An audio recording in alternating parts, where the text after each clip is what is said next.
आपको स्वागत करुच्ची समस्त प्रेस मीडिया भाई मैंने जानते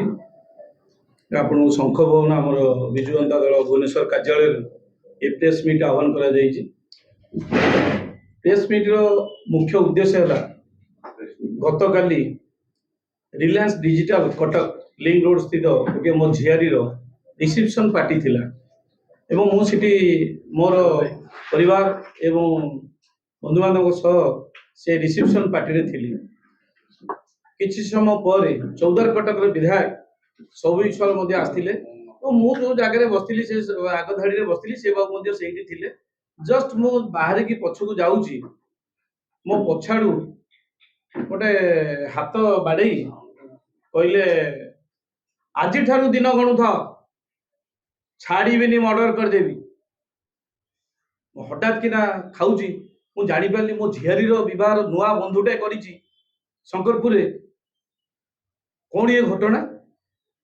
मो थाड़ी से थाड़िया को थाड़ी डस्टबिन देकी गला बेलू से बाबू पड़े कि मुझे चाहिए गोटे किसी अप्रीतिकर जेहेतु मोर नुआ बंधु से जगह जेहेतु आम राजनैतिक व्यक्ति से गोटे अप्रीतिकर परिस्थिति हो विधायक किसी कहि मुझे संयमता अवलम्बन कर रही एवं रिसेप्शन पर मोर जो माने आत्मीय स्वजन थिले मुझे एक कथाटी अवगत करेली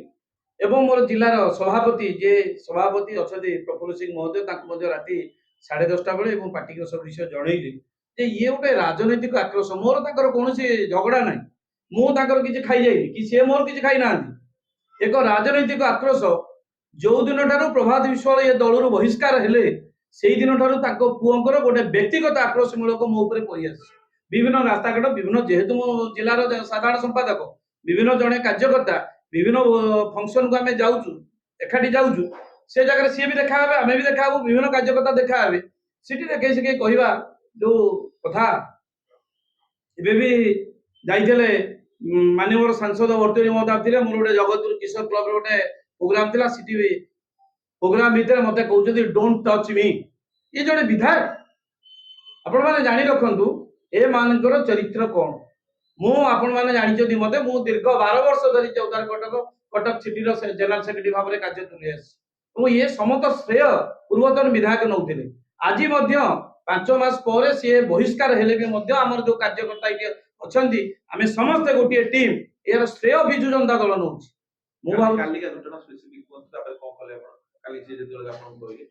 किसी कहली जेहेतु मोर गोटे निजर आत्मीय अकेजन मुझे कौन कह किसी कहली गोटे डिस्टर्बांस गोटे एमएलए कहले सी मोर भी बंधु बांधव पिला अच्छा शंकरपुर एरिया गोटे डिस्टर्बांस हो नुआ बंधुटे मोर से घरे सीधा सड़क कहले मो पछाड़े आसिकी मु डस्टबिन की जाऊँगी से प्लेटा पकिया मो पिछले आगे हाथ बाड़ी देलु कि देखला सभी कि आगे आम एकाठी बसलु स्टेज पाखे सोफारे बसलु सीटी से किसी कही ना ये बंधु बांधव थे मुझे एकुटिया आसिकी पशिली से बेले कहते आज दिन गणु था मु जहा कहूँ आज्ञा निराट सत्य आदि गोटे मिथ्या ना आज दिन गणु था छाड़बी आपको कौन लगुच थट्टा मजारे 100% आज्ञा से पिलार नो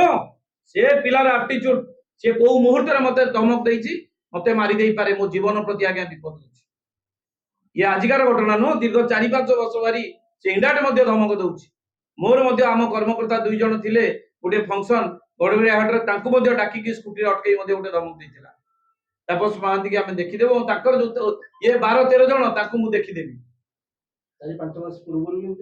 4-5 मास पूर्व ये कथा चली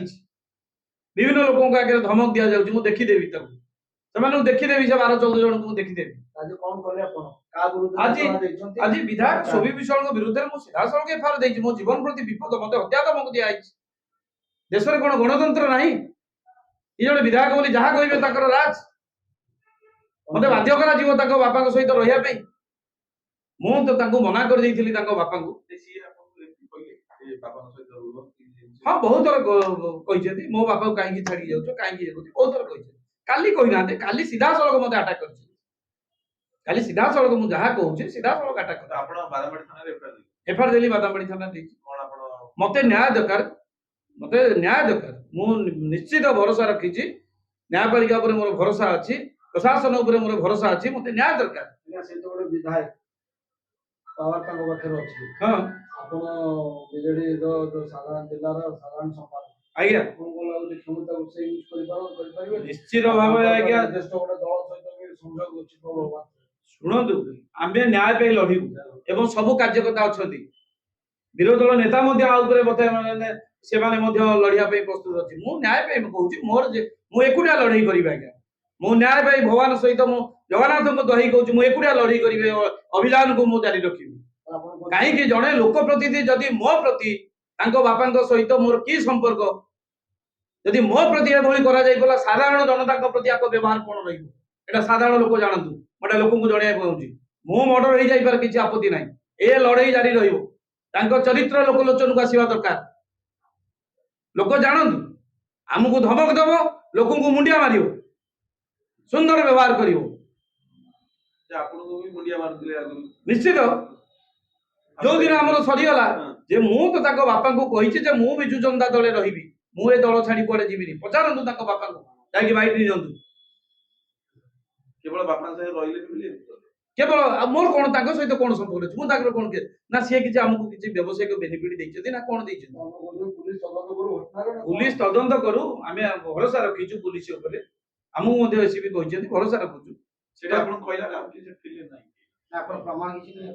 କଣ ପ୍ରମାଣ ଆଜ୍ଞା ଗୋଟେ ଭୋଜି ଭିତରେ ପ୍ରମାଣ ମୋ ଝିଅର ବିଭାଗର ଝିଆରୀର ବିଭାଗର ମୁଁ ଯାଉଛି ସେଠି ଥାଳି ଖାଇବା ପାଇଁ ସେ ତାର ସୁଯୋଗ ଦେଖିକି ସାମ୍ନାରେ ବସିଲା ବେଳେ କିଛି କହିଲେନି ସୁଯୋଗ ଦେଖି ଯେତେବେଳେ ମୁଁ ଏକୁଟିଆ ଯାଉଛି ଡଷ୍ଟବିନ କି ପକେଇବାକୁ ମୋ ପିଠିରେ ହାତ ବଢେଇ ମୁଁ ହଠାତ୍ ଦିନ ଆଶ୍ଚର୍ଯ୍ୟ ହେଇଯାଉଛି ଗୋଟେ ନୂଆ ବନ୍ଧୁ କରିଛି ଶଙ୍କରପୁରରେ ସେ ପରିବେଶ ମୋର ବିଷାକ୍ତ ହେଇଯିବ। ପୂର୍ବରୁ ଯୋଉ 4-5 ମାସ ପୂର୍ବରୁ କହୁଥିଲେ କି ସେ ବିଭିନ୍ନ ଲୋକଙ୍କ ମାଧ୍ୟମରେ ହଁ ସେ ବିଭିନ୍ନ ଲୋକଙ୍କ ଆଗରେ କହୁଛନ୍ତି ଆଜ୍ଞା ଦିଆହେଇଛି 4-5 ମାସ ବେଳୁ ଦିଆଯାଇଛି। 4-5 ମାସ ଆପଣ କାହିଁକି ସେ ଆଜ୍ଞା ନର୍ମାଲି ମୁଁ ଭାବୁଥିଲି କିନ୍ତୁ କାଲିର ମୁଁ ଯେତେବେଳେ ସ୍ପଷ୍ଟ ଦେଖିଲି ଯେ ମୋ ଝିଆରୀ ମୋ ଘରେ ବନ୍ଧୁ ଘରେ ଆସି ମତେ ଧମକ ଦିଆହଉଛି ତେଣୁ ମୁଁ ସେଇଟା ଆଜ୍ଞା ଭୟଭୀତ ହେଇଯାଇଛି। ମୁଁ ସେଟାକୁ ଲାଇଟଲି ନଉଥିଲି ତାଙ୍କ ବାପାଙ୍କ ସାଥିରେ ମୋର ଏତେ ଦିନର ଘନିଷ୍ଠ ସମ୍ପର୍କ ତାଙ୍କ ବାପା ତ କେବେ କାହାର କ୍ଷତି କରିନାହାନ୍ତି ମୁଁ ଚିନ୍ତା କରି ଏଭଳି କେବେ କୋଉଠି କରିନାହାନ୍ତି ବୋଲି ମୁଁ ଭାବୁଛି ଇଏ କେମିତି କଲେ। ବିଧାୟକଙ୍କୁ ପୁଲିସ ନୋଟିସ କରିବାକୁ ପଡୁଥିବ ବାଚସ୍ପତିଙ୍କୁ ପଚାରିବ। ହଁ ଆମେ ବାଚସ୍ପତିଙ୍କ ଦୃଷ୍ଟି ଆକର୍ଷଣ କରିବି ଦରକାର ପଡିଲେ ମୁଁ ବାଚସ୍ପତିଙ୍କ ଦୃଷ୍ଟି ଆକର୍ଷଣ କରିବି। ମୁଁ ରାଜ୍ୟପାଳଙ୍କୁ ଦରକାର ହବ ୟା ଉପରେ ଦୃଷ୍ଟି ଆକର୍ଷଣ କରିବି।